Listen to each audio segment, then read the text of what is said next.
There comes a moment in every soul's journey when a voice, clear yet gentle, speaks into the quiet chambers of our being and whispers a command that seems at first bewildering, yet bears within it the seeds of profound transformation. Today, God says, the Navel is the gate, close it today. We may pause and wonder, for in the literal sense, the Navel is merely a small mark upon the human body. A vestige of life once received from our mother, a tender connection to the nourishment that shaped us in the womb. Yet if we peer with the eyes of the spirit, with a gaze not satisfied by the surface, but compelled to see the deeper meaning, we understand that it is no mere mark, no idle remnant of infancy, but a symbol, a gate that swings both ways, opening into a realm of dependence and desire, of hunger and attachment, of the human heart in its restless longing for sustenance that the world promises but cannot fully give. In telling us to close it, God asks us to take up a discipline that is both literal and allegorical, a gesture that whispers to our flesh even as it speaks to our soul. It is an invitation to turn from the endless appetites that seek satisfaction in things fleeting, a call to recognize the moments when our very life force has been entangled in the things of this world, and to resolve, with courage and humility, to stand apart from them, to cease our clinging, and to trust in that divine providence which alone can sustain without faltering. The gate is a threshold, and as all thresholds in human experience, it is both perilous and glorious. To close it is to confront the desires that have made themselves sovereign in our hearts, to deny ourselves the comfort that familiarity brings, and to embrace a freedom that is wrought not by indulgence, but by restraint. Consider how the Navel, a tiny portal that once gave life in its earliest form, now becomes a mirror reflecting our continued dependence upon the things we believe nourish us. How often do we, in the quiet of our ordinary days, reach for comforts that soothe only temporarily, pleasures that glimmer with promise yet fade into disappointment? How often do we fail to perceive that in doing so, we have allowed this gate to remain open, swinging freely to admit distractions, attachments, and illusions that seek to define us more than God's truth does? To close the Navel is to take the first step towards sovereignty of spirit, to assert, in a manner at once humble and resolute, that the human heart is not meant to be endlessly gratified, that our lives are not served by the accumulation of what is transient, and that there exists within us a capacity for self-mastery that we have too long neglected. There is a joy, though subtle and easily overlooked, in the act of closure, in the conscious turning away from indulgence. For in that turning we discover that the soul is like a garden, capable of growing the rarest flowers only when weeds are kept at bay, only when the soil is tended with intentionality, and only when the gardener's hand is steady and wise. To close the Navel is not merely to deny the body, but to honor the spirit, to recognize that our lives are threaded with a divine pattern that calls us to align ourselves with something higher than immediate satisfaction. It is the recognition that human longing, if unchecked, becomes a restless sea, tossing the soul hither and thither, yet if disciplined, becomes a river guided toward its appointed end, nourished by the steady waters of obedience and faith. Imagine, for a moment, the gate itself as a threshold not of flesh but of consciousness, where every thought, every desire, every subtle inclination toward ease or indulgence comes to the fore, asking for attention, consent, and ultimately surrender. In closing this gate, we do not close ourselves from life, but rather open ourselves to its truest meaning. We cease to be led by appetites that fade, and begin to be led by the enduring voice of the eternal. And how gently, yet insistently, God calls us to this task.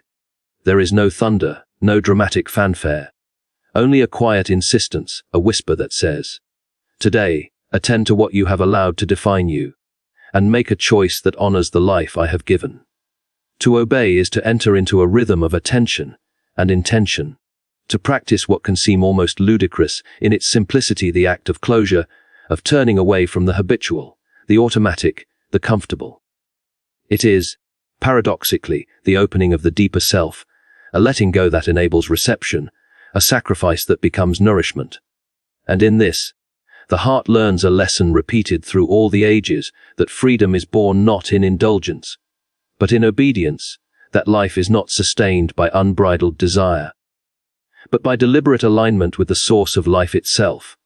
that joy is not discovered in the clamor of what is acquired, but in the quiet of what is chosen, faithfully, daily, with full attention. It is here, in the closing of the navel, that we come to understand the poetry of discipline, the music hidden in restraint, the sacred geometry of a soul attuned to its maker. For when the gate swings freely, we are tossed about by currents of impulse and habit, yet when we close it, we assert the sovereignty of spirit, the capacity for conscious participation in the design of our own lives, and the willingness to trust that God, who once sustained us through the smallest portal of flesh, now sustains us through every choice, every act of faith, every moment of turning toward what is eternal. And so, let us consider the gate carefully. Let us consider its import, not as a mere bodily metaphor, but as a living symbol of our most intimate dependencies, our subtle attachments, our hidden cravings. For it is in the small acts, the unobserved disciplines, the unnoticed moments of resistance, that the character of the soul is most vividly revealed, that the landscape of the spirit is most profoundly shaped, and that the human heart finds its truest nourishment. The closing of the navel, then,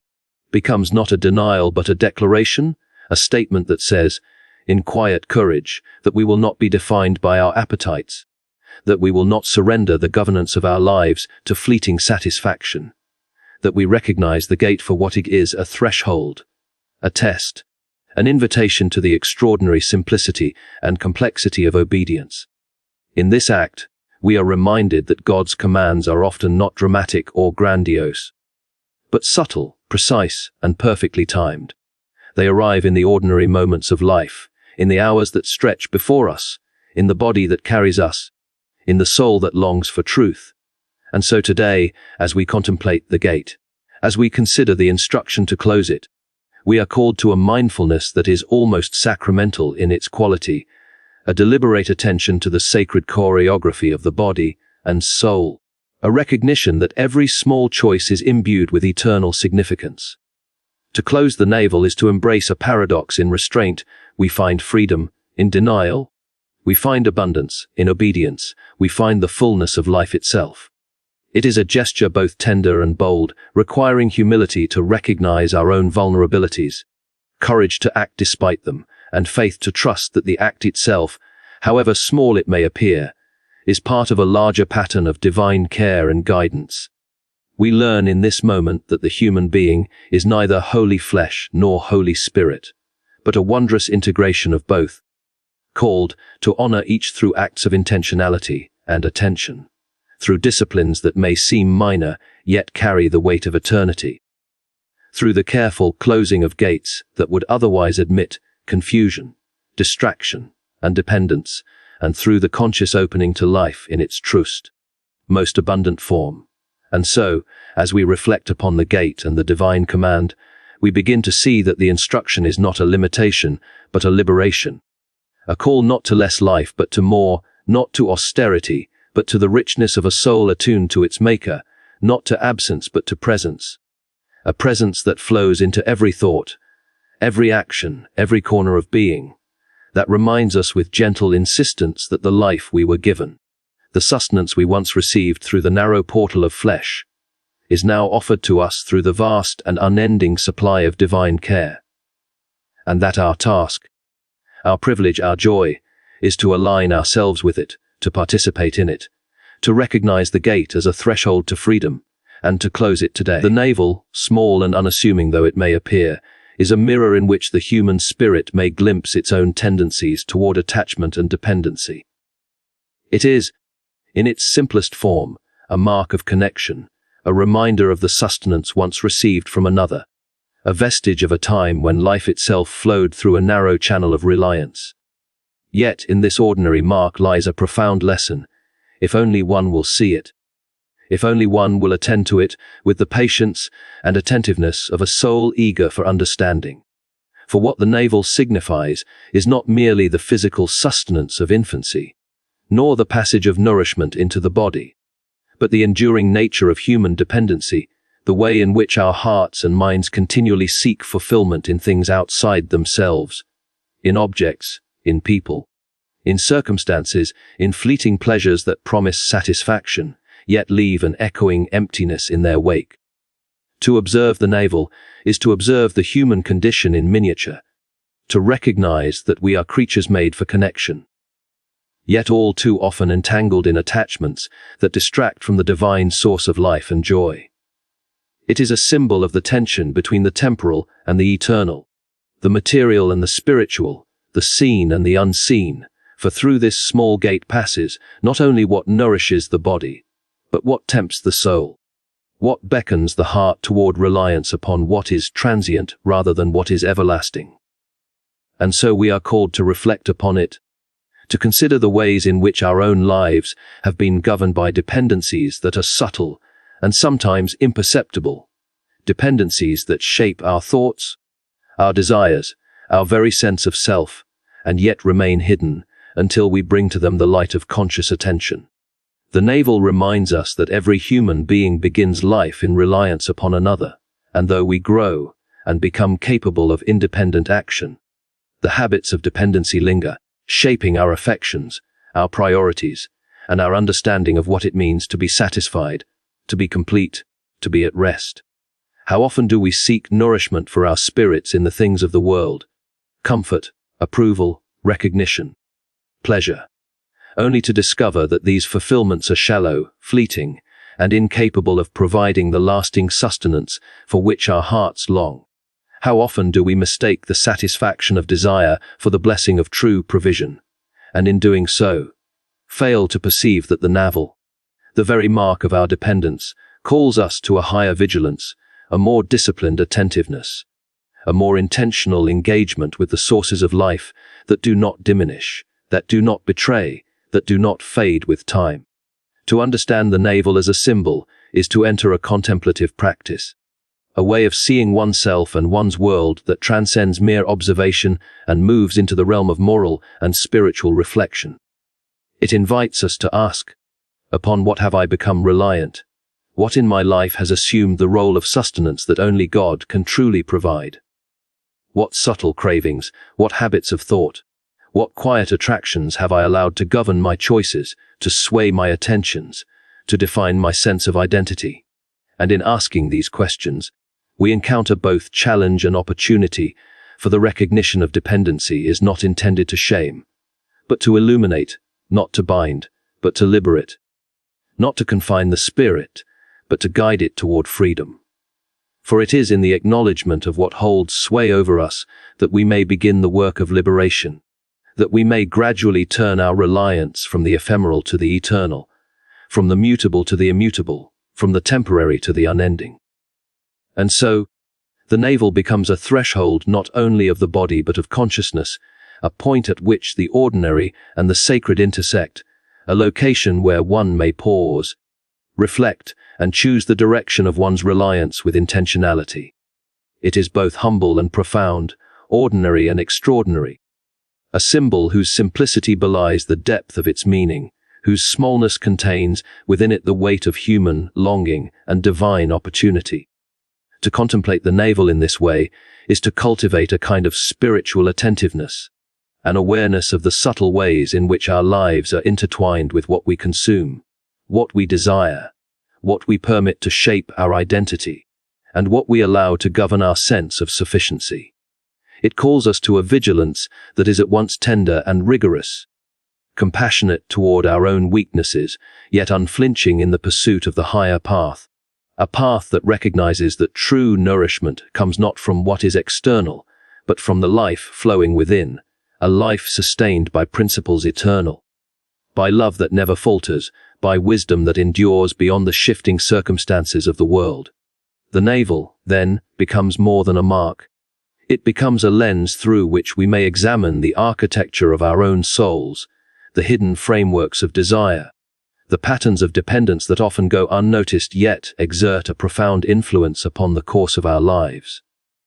It invites us to see that the small, the seemingly inconsequential, the quiet details of existence, may hold within them the key to understanding the grander mysteries of life and spirit. In attending to it, we learn that every act of recognition, every moment of self-awareness, every choice to redirect reliance from the temporary to the eternal, is a step toward liberation, a step toward harmony with the divine order, a step toward the fuller expression of the human being as intended, whole and complete, neither enslaved by craving nor diminished by the fleeting nature of worldly satisfactions. And as we continue to reflect, we come to understand that the Navel, in its symbolism, is also a reminder of the continuity of life, of the interdependence that marks the human condition, of the threads that bind us to one another, and yet, paradoxically, of the need to distinguish between those connections that enrich and those that entangle. It teaches us discernment, the delicate skill of observing without clinging, of participating without being possessed, of nourishing ourselves spiritually without becoming captive to the ephemeral forms through which sustenance appears. This discernment is no small matter, for the soul's equilibrium is fragile, the heart's inclination toward dependence is persistent, and the distractions of the world are many and varied. Yet in turning our gaze upon the navel, in seeing it as a threshold of attachment and a point of spiritual inquiry, we are reminded that the path to freedom, the path to maturity, the path to true joy, passes through acts of recognition, through moments of deliberate choice, through the careful alignment of dependence with that which is trustworthy, eternal, and good. The gate that the navel represents is thus both a challenge and an opportunity, a test of attentiveness and a promise of liberation, a place where the human spirit may exercise its capacity for awareness, discernment, and deliberate orientation toward what truly nourishes. And in this exercise, in this attentive cultivation of the heart and mind, we find a deep satisfaction, a joy that is subtle yet abiding, a richness that does not fade with circumstance, and a peace that does not ebb with the passing of time. The Navel, small and unassuming, becomes a teacher, a guide, a symbol of both the frailty and the potential of the human condition. It calls us to consider what sustains us, what governs us, and what liberates us. And in this consideration, we discover that the path to spiritual wholeness is paved not only with grand gestures and overt acts of devotion, but also with subtle attentiveness, disciplined reflection, and the careful management of that which we permit to enter the most intimate chambers of our being. It teaches patience, discernment, humility, and courage, the qualities by which we may navigate the complexities of life with grace and integrity. The qualities by which we may cultivate a spirit that is at once dependent upon God and free from the tyranny of what is fleeting. The qualities by which we may participate fully in the life we are given while remaining anchored in that which is eternal, steadfast, and true. And so, in attending to the navel, in recognizing it as a symbol of dependency, attachment, and the potential for misalignment, we engage in a practice of the heart that is at once ordinary and extraordinary, subtle and profound, intimate and universal. A practice that calls us to mindfulness, to reflection, and to deliberate orientation toward that which nourishes the soul more than the body, toward that which endures when all else fades, and toward that which, when embraced, allows the human being to live in harmony with the rhythm of the divine, to cultivate freedom in obedience, joy in restraint, and fullness in the deliberate choice to rely upon that which never falters, never diminishes, and never deceives. The act of embracing divine timing and obedience in the smallest, most intimate acts of life is a discipline that often escapes our notice. Yet it is in these moments that the foundation of character, faith, and wisdom is laid. We are creatures inclined to hurry, to impose our will upon the flow of events, to demand resolution according to our own measure of patience, and in doing so, we often miss the quiet invitations of the divine, the subtle currents that guide the soul toward its appointed destiny. To embrace divine timing is to cultivate a sensitivity to the rhythm of life, as it is orchestrated by a wisdom far greater than our own. A wisdom that sees the end from the beginning, that knows the precise measure of provision, the perfect season for every unfolding, the exact moment when a gate must be opened or closed, a word spoken or withheld, a step taken or delayed. And in this we encounter both challenge and consolation, for it is far easier to act according to our own desires, to satisfy the immediacy of appetite, to assert our independence in ways that feel productive yet often divert the course of grace. Yet when we learn to submit, to wait, to observe the timing that is divinely appointed, we discover that patience is not idle, that waiting is not weakness, that alignment with the divine order is not passivity, but active participation in the unfolding of what is true, good, and lasting. Consider for a moment how many of life's greatest lessons, joys, and transformations occur not in the moments of haste, but in the careful, attentive intervals when we are invited to pause, to reflect, to listen. In the closing of the navel, in the small disciplines of self, denial and attentiveness, we find an education in timing itself. We learn that not every desire need be satisfied immediately, that not every hunger demands fulfillment at once, that the soul grows in proportion to its capacity to wait, to observe, and to align with the greater rhythms that govern all life. Obedience, likewise, is not merely the mechanical following of rules, but the cultivation of a spirit attuned to the divine voice, sensitive to the subtle promptings that guide us toward what is right, and willing to act even when the reasons are not fully apparent. In this obedience, we are shaped more profoundly than in any act of overt effort, more enduringly than in any struggle of strength or intellect, for the soul is molded by attention, by willingness, by the quiet courage to follow where we are led, even when the path is narrow, unfamiliar, or inconvenient. Divine timing and obedience converge in the realm of small acts, because it is there, in the ordinary rhythms of life, that the extraordinary is cultivated. Each moment of deliberate restraint, each choice to turn from immediate gratification toward faithful attention, each decision to act in accordance with the unseen pattern of providence, accumulates into a life that is coherent, harmonious, and infused with a beauty that transcends circumstance. And yet, the challenge is constant, for the world tempts us with urgency, with distraction, with the illusion that speed and force equate to progress, when in truth the greatest progress is often imperceptible, gradual, and measured not by the calendar or the clock, but by the deepening of wisdom, the quietening of desire, and the steady formation of a heart aligned with what is eternal. In embracing divine timing, we learn to trust not only in the plan, but in the patience of the planner, to recognize that the intervals of waiting are themselves a form of nourishment, shaping character and revealing depths of resilience, hope, and understanding that cannot be cultivated in haste. Obedience in this context is not an external imposition, but an internal cultivation, a turning of the soul toward harmony with the pattern of the divine, a recognition that our own impulses, however well-intentioned, are often inadequate guides, and that the guidance of a higher wisdom, if heeded, leads to outcomes far richer, fuller, and more sustaining than anything our own calculations might produce. And so, in the seemingly simple act of closing a gate, attending to a threshold, practicing a discipline of restraint, we participate in a training of the soul that has implications far beyond the immediate moment. We learn patience, humility, attentiveness, and faith. We discover the joy of trusting in what cannot be seen, the peace of aligning our steps with a rhythm we do not fully control, and the profound satisfaction of knowing that even the smallest acts of obedience are threads in a tapestry far greater than ourselves. Divine timing is also a teacher of discernment. It instructs us to observe carefully, to listen attentively, to distinguish between impulses that are fleeting and guidance that is enduring, between what appears urgent and what is truly essential, between what gratifies the moment and what cultivates eternity. Through this discernment, we gain clarity, the capacity to act with wisdom, and the humility to acknowledge that our own understanding is partial, limited, and prone to error.